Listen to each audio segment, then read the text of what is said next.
Hello students, कैसे हैं आप सब। आप सभी का अपने YouTube channel as national institute में स्वागत है। आज मैं आप लोगों के साथ बात करूंगा क्लास 10th के चैप्टर नंबर 11 इलेक्ट्रिसिटी, जो कि फिजिक्स का चैप्टर है। तो स्टूडेंट चलिए शुरू करते हैं अपने आज की क्लास। और इस चैप्टर में जो भी आपको टॉपिक्स पढ़ाए जाएंगे वो सेशन 2025-26 के अनुसार बोर्ड एग्जाम को ध्यान में रखते हुए पढ़ाए जाएंगे। तो चलिए शुरू करते हैं अपनी आज की क्लास में हम डिस्कशन करेंगे इलेक्ट्रिसिटी चैप्टर के बारे में।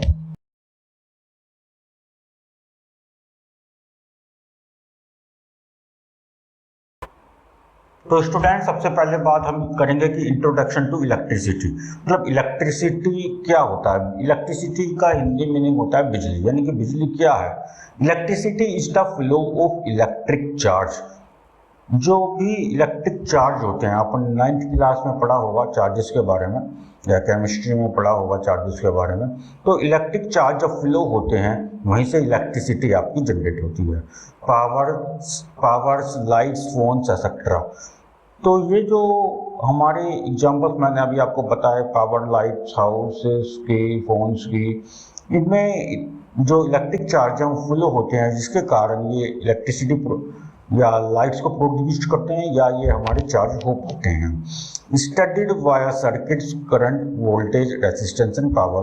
तो अब आज के अपने इस चैप्टर में हम पढ़ेंगे सर्किट्स के बारे में, करंट कैसे प्रोड्यूस होता है, वोल्टेज किसे कहते हैं, वोल्टेज कैसे बनाई जाती है, रेजिस्टेंस किसे कहते हैं, पावर किसे कहते हैं, इन सब चीज़ों के बारे में हम पढ़ने वाले हैं।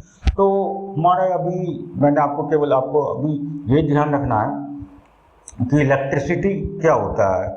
Flow of electric charge is known as electricity. जब भी इलेक्ट्रिक चार्ज का फ्लो होता है, जितनी तेजी के साथ इलेक्ट्रिक चार्ज मूव करेंगे एक पोजीशन से दूसरी पोजीशन तक, एक पॉइंट से दूसरे पॉइंट तक, उतनी ज़्यादा अमाउंट में इलेक्ट्रिसिटी प्रोड्यूस होगी, उतनी ज़्यादा तेजी के साथ उतनी ज़्यादा इलेक्ट्रिसिटी जनरेट होगी। तो व्हाट इज इलेक्ट्रिसिटी, अगर आपको कोई पूछता है एग्जाम में, इलेक्ट्रिसिटी का the movement on the flow of electric charge from one point to another point is called electricity.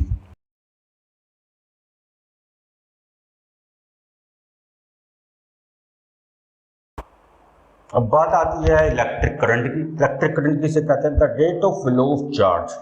जो चार्ज हमारे फ्लो हो रहे हैं, जो इलेक्ट्रिक चार्ज हमारे फ्लो हो रहे हैं, उनके फ्लो होने से तो इलेक्ट्रिसिटी जनरेट होती है। अब वो कितनी तेजी से मूव कर रहे हैं ये डिपेंड करता है इलेक्ट्रिक करंट के ऊपर। या इलेक्ट्रिक, आप इस तरीके से भी कह सकते हैं कि जो इलेक्ट्रिक करंट है हमारा, वो करंट कितनी तेजी से फ्लो हो रहा है आपकी वायर्स में, ये डिपेंड करता है कि आपके जो इलेक्ट्रिक चार्ज हैं वो एक पॉइंट से दूसरे पॉइंट तक कितनी तेजी से फ्लो हो रहे हैं, कितनी तेजी से मूव कर रहे हैं। करंट का जो फॉर्मूला होता है वो होता है Q अपॉन T। और करंट को जो हम रिप्रेजेंट करते हैं वो I से रिप्रेजेंट करते हैं, और चार्ज को Q से और टाइम को T से। तो करंट का फॉर्मूला बन गया I equal to Q upon T। The movement of charge from one point to another point in a given period of time. एक दिए गए निश्चित समय में एक पॉइंट से दूसरे पॉइंट तक कितने चार्ज फ्लो हो रहे हैं और कितनी तेजी के साथ फ्लो हो रहे हैं, ये प्रोड्यूस्ड बताता है करंट कितना जनरेट हो रहा है उस वायर में। आई का मतलब करंट जिसकी एसआई यूनिट होती है एम्पियर, क्यू का मतलब चार्ज जिसकी एसआई यूनिट होती है कूलाम, टी का मतलब टाइम जो कि हम सेकंड्स में लेते हैं, और 1 एम्पियर में 1 कूलाम पर सेकंड होता है। ठीक है, जो आई है, जिस करंट जिसको हम बोल रहे हैं, उसकी एसआई यूनिट होती है एम्पियर। तो कई बार एग्जाम में क्वेश्चन यहाँ से पूछा जाता है कि व्हाट इज 1 एम्पियर, 1 एम्पियर किसको कहते हैं। तो आपको जो मैंने फॉर्मूला बताया I equal to Q upon T, यहाँ से भी आप लर्न कर सकते हैं। Q का मतलब होता है चार्ज जिसकी एसआई यूनिट होती है कूलाम, और T का मतलब टाइम जिसकी एसआई यूनिट हम फिजिक्स में लेते हैं सेकंड। तो 1 कूलाम पर सेकंड, 1 कूलाम चार्ज कितने सेकंड्स में फ्लो हो रहे हैं, या आप इस तरीके से भी समझ सकते हैं कि 1 सेकंड में कितने कूलाम चार्ज एक पॉइंट से दूसरे पॉइंट तक फ्लो हो रहे हैं। उनका फ्लो होने का या मूवमेंट करने का रेट कितना है, कितनी तेजी से मूव कर रहे हैं। तो this is known as electric current whose SI unit is ampere, जिसको हम कैपिटल ए से रिप्रेजेंट करते हैं।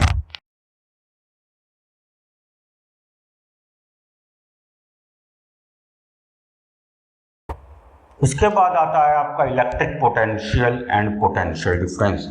इलेक्ट्रिक पोटेंशियल किसे कहते हैं और पोटेंशियल डिफरेंस किसे कहते हैं, इसके बारे में जानेंगे। Electric potential, work done to bring a unit charge from infinity, एक इंफिनिटी यानी कि अनलिमिटेड डिस्टेंस से एक यूनिट चार्ज लाया जा रहा है। यूनिट चार्ज यानी कि जिसकी वैल्यू 1 है, एक यूनिट चार्ज लाया जा रहा है एक लिमिटेड डिस्टेंस तक। उसको लाने के लिए एक अनलिमिटेड डिस्टेंस से लिमिटेड डिस्टेंस तक, या आप इसको इस तरीके से भी समझ सकते हैं कि पॉइंट 1 ए से पॉइंट बी तक यूनिट चार्ज को लाने के लिए जो भी वर्क डन करा गया उसको हम इलेक्ट्रिक पोटेंशियल कह रहे हैं। एंड द पोटेंशियल डिफरेंस, जिसको हम V वोल्टेज V से रिप्रेजेंट करते हैं, कैपिटल V से, work done per unit charge, एक यूनिट चार्ज को पॉइंट A से पॉइंट B तक मूव करवाने के लिए जो वर्क करा गया, this is known as potential difference. It is represented by V and it's formula is W/Q। W is defined as work done and Q is the charge. Work done के unit होती है joule और Q की unit होती है coulomb. तो इसी वजह से पोटेंशियल डिफरेंस हमारा जो V जिससे हम रिप्रेजेंट कर रहे हैं, इसकी ऐसा यूनिट वोल्ट होती है, जिसको हम V से ही रिप्रेजेंट करते हैं।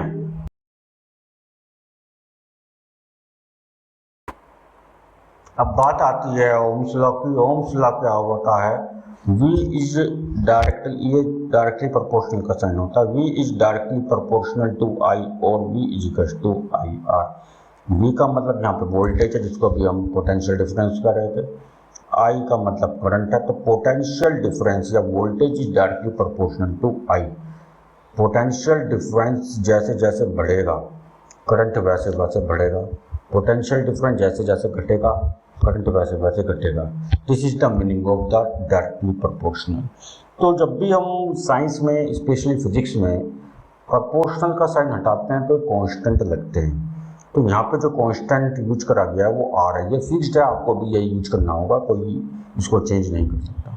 तो V इक्वल टू IR ये फॉर्मूला है ओम्स लॉ का, जो आगे इस चैप्टर में हम न्यूमेरिकल्स में और आगे कंसेप्ट को समझने के लिए काफ़ी ज़्यादा यूज करने वाले हैं। तो इसके बारे में देखते हैं। तो V का मतलब वोल्टेज है, I का मतलब करंट और R का मतलब रेसिस्टेंस। रेसिस्टेंस का मीनिंग है opposition to the electron flow.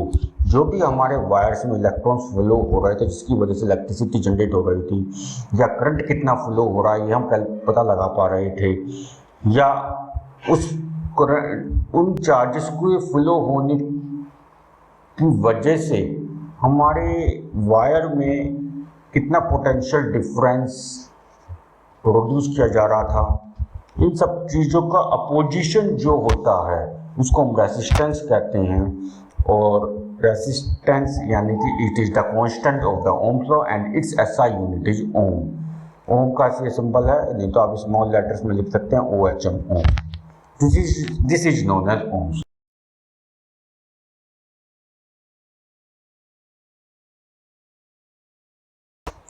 तो चलिए स्टूडेंट्स आगे चलते हैं। अगला आता है हमारा फैक्टर्स अफेक्टिंग रेसिस्टेंस। कौन कौन से फैक्टर्स हैं, कौन कौन से कारक हैं जो हमारे रेसिस्टेंस पर प्रभाव डालते हैं। फर्स्ट आता है R। R का मतलब रेसिस्टेंस, जो भी हमने ओम्स लॉ के कांस्टेंट के बारे में बात करी थी, वही रेसिस्टेंस के रूप में हम आगे तक पढ़ेंगे इस चैप्टर की। तो resistance is directly proportional to the length. Length का मतलब है L, यानी कि लेंथ को हम यहाँ पे L से रिप्रेजेंट कर रहे हैं। तो रेसिस्टेंस जो है किसी भी ऑब्जेक्ट की लेंथ पर डायरेक्टली प्रोपोर्शनल होता है, यानी कि डायरेक्टली डिपेंड करता है। और R is proportional to 1 area. 1 में जो भी लिखा जाता है तो मतलब वहाँ पर डायरेक्टली प्रोपोर्शनल नहीं होता है, वहाँ पे इन्वर्सली प्रोपोर्शनल होता है। तो resistance is inversely proportional to area, यानी कि जिस भी ऑब्जेक्ट की अभी हम लेंथ की हम बात कर रहे थे, रेसिस्टेंस तो उस ऑब्जेक्ट की लेंथ से डायरेक्टली प्रोपोर्शनल है। और उसी ऑब्जेक्ट की अगर हम एरिया की बात करें तो उस ऑब्जेक्ट के एरिया से रेसिस्टेंस जो है इन्वर्सली प्रोपोर्शनल है, यानी कि अपोजिट होता है। अगर एरिया बढ़ेगा तो रेसिस्टेंस घटेगा, अगर एरिया घटेगा तो रेसिस्टेंस बढ़ेगा। उल्टा होता है, एक घटेगा एक बढ़ेगा। इन्वर्सली प्रोपोर्शनल, डायरेक्टली प्रोपोर्शनल में दोनों सेम चलते हैं, दोनों बढ़ेंगे, या तो दोनों इंक्रीज होंगे या दोनों डिक्रीज होंगे। पर इन्वर्सली प्रोपोर्शनल में ऐसा नहीं होता है, एक इंक्रीज होगा तो दूसरा डिक्रीज होगा, और पहला डिक्रीज हो रहा है तो दूसरा इंक्रीज होगा। This depend on the material and temperature. वो जो ऑब्जेक्ट है वो ऑब्जेक्ट किस मटेरियल का बना हुआ है और साथ साथ उसके जहाँ पे ये चीज़ें ऑब्जर्व करी जा रही है उस सराउंडिंग का टेम्परेचर कितना है, ये सारी चीज़ें किसी भी रेसिस्टेंस पर या जिस पे हम ये एक्टिविटी जहाँ भी हम एक्सपेरिमेंट परफॉर्म कर रहे हैं वहाँ के टेम्परेचर के अकॉर्डिंगली ध्यान में रखते हुए या जिस मटेरियल का ऑब्जेक्ट बना हुआ उसको ध्यान में रखते हुए रेसिस्टेंस हमारा उस ऑब्जेक्ट पर किस तरीके से प्रभाव डालता है, इसको हम कहते हैं फैक्टर्स अफेक्टिंग रेसिस्टेंस। चलिए आगे।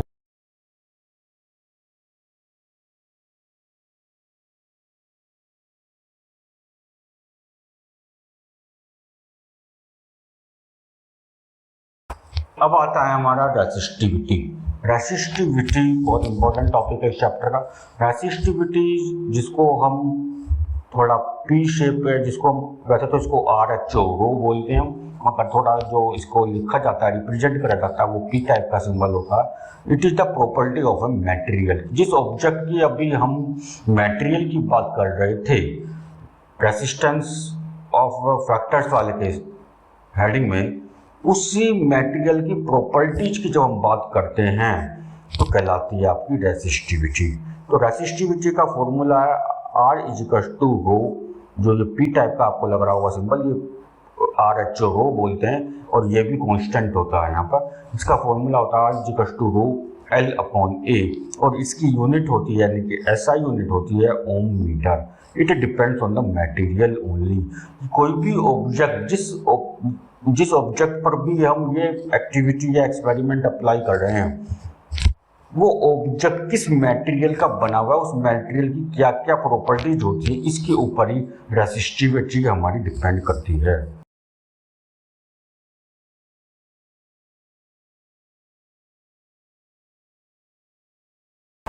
इसके बाद आता है student series and parallel circuit. आपको यहाँ पे दिखा रखा है सर्किट जो जहाँ पे दो रेसिस्टेंस एक दूसरे के आमने सामने होते हैं उनको हम कहते हैं पैरेलल, और जहाँ पे केवल एक ही लाइन में होते हैं उनको हम कहते हैं सीरीज।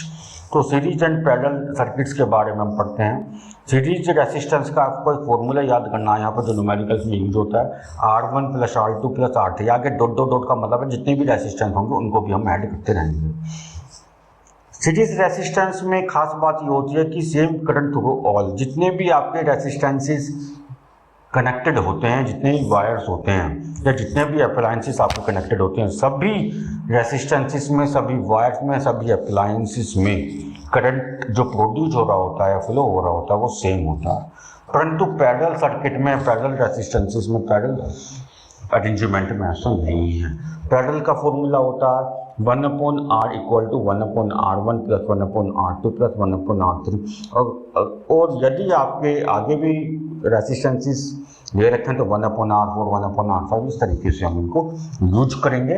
तो यानी कि अगर मैं फॉर्मूले की बात करूँ तो जो सीरीज रेसिस्टेंस का फॉर्मूला था उसका यदि मैं रेसिप्रोकल कर देता हूँ तो मैं पैरेलल का जो सर्किट का फॉर्मूला है वो मिल जाता है। तो पैरेलल रेसिस्टेंस में एक डिफरेंस और आता है कि इसमें जो वोल्टेज है वो सभी वायर्स में या सभी रेसिस्टेंसेस में या सभी अप्लायंसेस में सेम होती है, परंतु करंट सभी वायर्स में, सभी रेसिस्टेंसेस में या सभी अप्लायंसेस में डिफरेंट होता है। और सीरीज वाले केस में क्या था, सीरीज वाले केस में करंट सभी में सेम था, वोल्टेज सभी में डिफरेंट थी। तो these is the main important points for the series and parallel combination of circuit in like chapter electricity, जो कि एग्जामिनेशन में जरूर पूछे जाते हैं कि what is the difference between series and parallel circuit.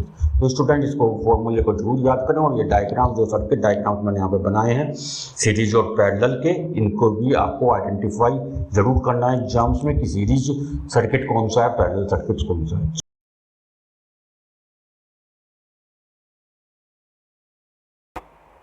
अब आता है आपका topic heating effect of electric current. किसी भी ऑब्जेक्ट के द्वारा जब इलेक्ट्रिसिटी प्रोड्यूस की जाती है या वो ओवरहीट हो जाता है स्पेशली गर्मियों के मौसम में, तो उसको कूलिंग करने के लिए उसकी हीट को ट्रांसफ़र करा जाता है। तो किस तरीके से ट्रांसफ़र करा जाता है, किस तरीके से जिस ऑब्जेक्ट के हम हीट ट्रांसफ़र कर रहे हैं किसी दूसरे ऑब्जेक्ट पर, तो जिस ऑब्जेक्ट पर ट्रांसफर करें, यानी कि जो ठंडा ऑब्जेक्ट है उस पर पहले वाले ऑब्जेक्ट की हीट का किस तरीके से प्रभाव पड़ेगा वो हम जानेंगे यहाँ पर। इसके लिए फॉर्मूला होता है H इजिकल, हीट को हम H से रिप्रेजेंट करते हैं। फॉर्मूला होता है H is equal to I square R T. I का मतलब यहाँ पे करंट है, आर का मतलब रेसिस्टेंस और टी का मतलब टाइम। तो आई रेसिस्टेंस आर और टी का मतलब करंट का स्क्वायर करना है, multiply by resistance and multiply by time in seconds. तो एनर्जी कन्वर्टेड इनटू हीट। तो यहाँ पे जो हीट एनर्जी है वो हीट जो एनर्जी है वो हमारी हीट में कन्वर्ट हो रही है। It is used in heaters, iron, filament bulbs. जो ये एनर्जी हीट में कन्वर्ट हो रही है इसको हम हीटर के फॉर्म में, हीटर्स में, आयरन में यानी कि प्रेस में, फिलामेंट बल्ब जो पुराने बल्ब होते थे बड़े वाले उनमें यूज करा जा सकता है। तो this is the heating effect of electric current and the formula H is to I square. It is very important for the examination.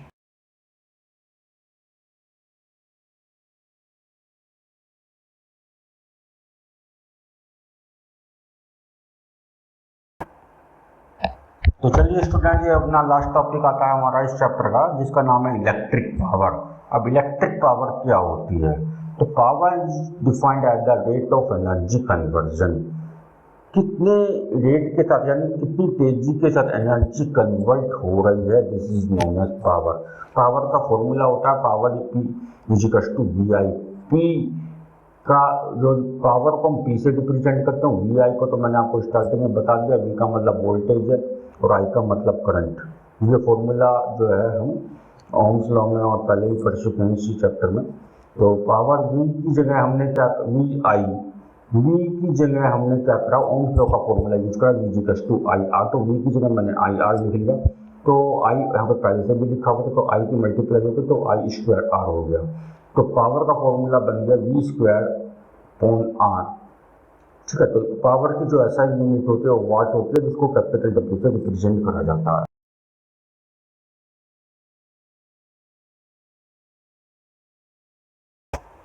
उसके बाद आता है आपका कमर्शियल यूनिट ऑफ एनर्जी। जो हमारा घरों में इलेक्ट्रिसिटी मीटर्स लगे होते हैं और इलेक्ट्रिसिटी का बिल आता है उसमें उसको हम बोलते हैं commercial unit of energy. Energy commercial unit वो उसमें जो हमारे बिजली का बिल आता है वो भी एनर्जी के बेसिस पर, वो भी इलेक्ट्रिसिटी भी एक प्रकार की एनर्जी है। तो कमर्शियल यूनिट इसको नाम इसलिए दिया गया है क्योंकि वो घरेलू में या पब्लिक के लिए यूज की जाती है। तो वो कैसे कैलकुलेट की जाती है वो उसको हम जरा समझेंगे यहाँ पे। जो कमर्शियल इलेक्ट्रिसिटी होती है आपकी वो उसको किलोवाट आवर में मेजर करते हैं और 1 किलोवाट आवर में 1000 वाट इंटू 3600 सेकेंड होते हैं।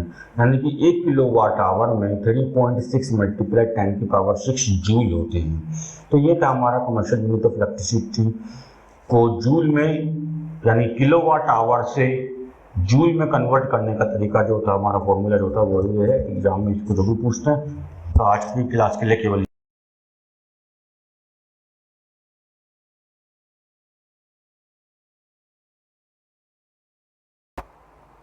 आज की क्लास के लिए केवल इतना ही स्टूडेंट्स। आपको हमारी ये वीडियो कैसी लगी प्लीज़ वीडियो के कमेंट बॉक्स में जाकर कमेंट करके जरूर बताएं। और हाँ, यदि अभी तक आपने हमारे यूट्यूब चैनल को सब्सक्राइब नहीं करा है तो प्लीज़ चैनल को सब्सक्राइब करें, लाइक शेयर और बेल आइकन नोटिफिकेशन को जरूर प्रेस करें, जिससे आपको हमारी आने वाली हर एक वीडियो समय पर मिल सके और आपके साथ साथ आपके फ्रेंड्स भी बोर्ड एग्जाम की प्रिपरेशन अच्छे से कर सकें। चलिए जल्दी मिलते हैं दूसरे टॉपिक के साथ दूसरी क्लास में। जब तक बने रहिए हमारे चैनल के साथ और लर्न करते रहिए बोर्ड एग्जामिनेशन के लिए। Thank you, have a nice day.